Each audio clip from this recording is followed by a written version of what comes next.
Continuing from where we left off in the previous video, we are looking at the same normal distribution,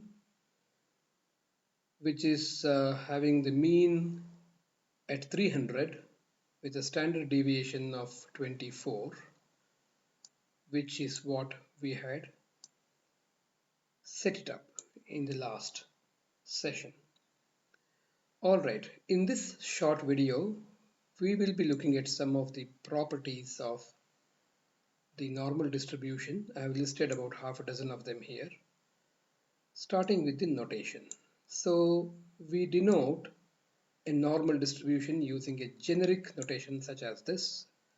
You say x, which is the x here represents the x-axis. In other words, the random variable that is being measured along the x-axis is what this signifies, followed by a tilde symbol.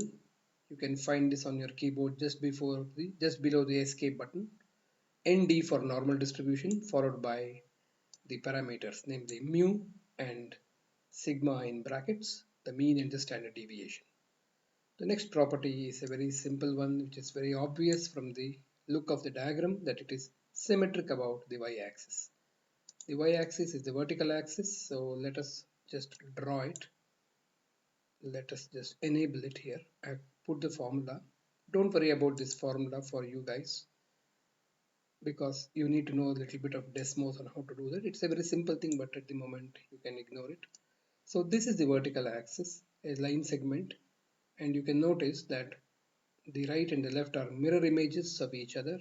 So that is another property. And because of this property, you have the next one, which is the mean, median, mode being equal to each other. So 300 is the mean.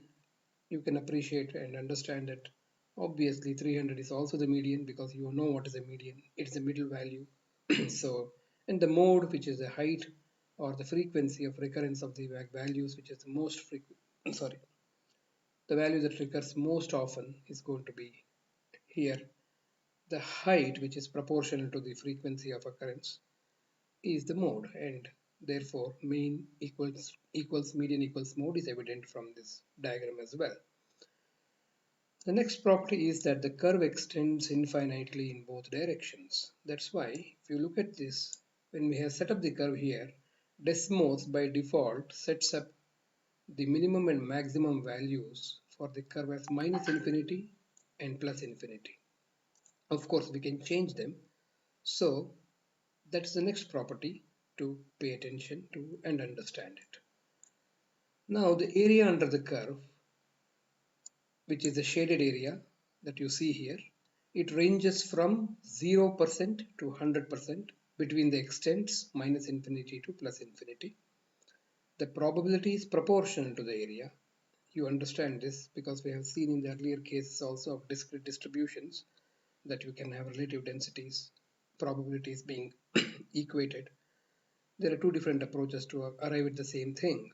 So the proportionality of the area to the probability is the next property, and the probability ranges from 0 to 1 between the extents of minus infinity and plus infinity.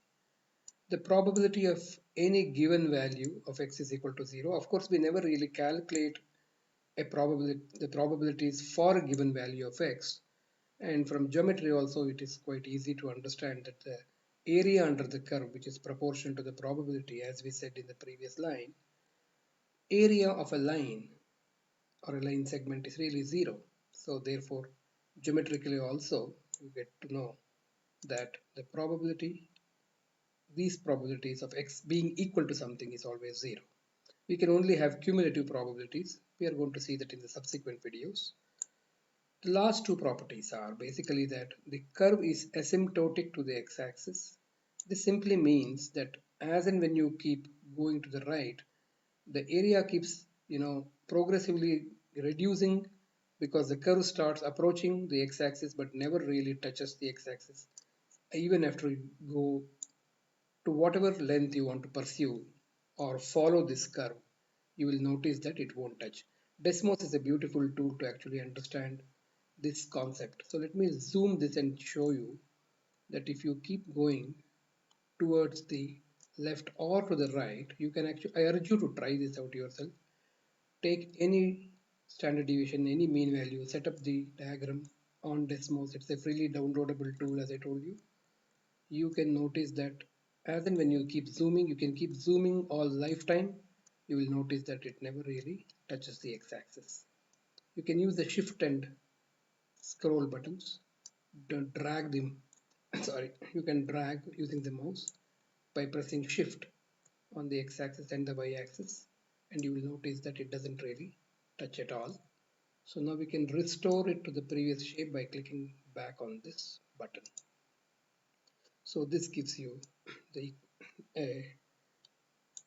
it is called the right fit of the entire diagram in the space that it occupies.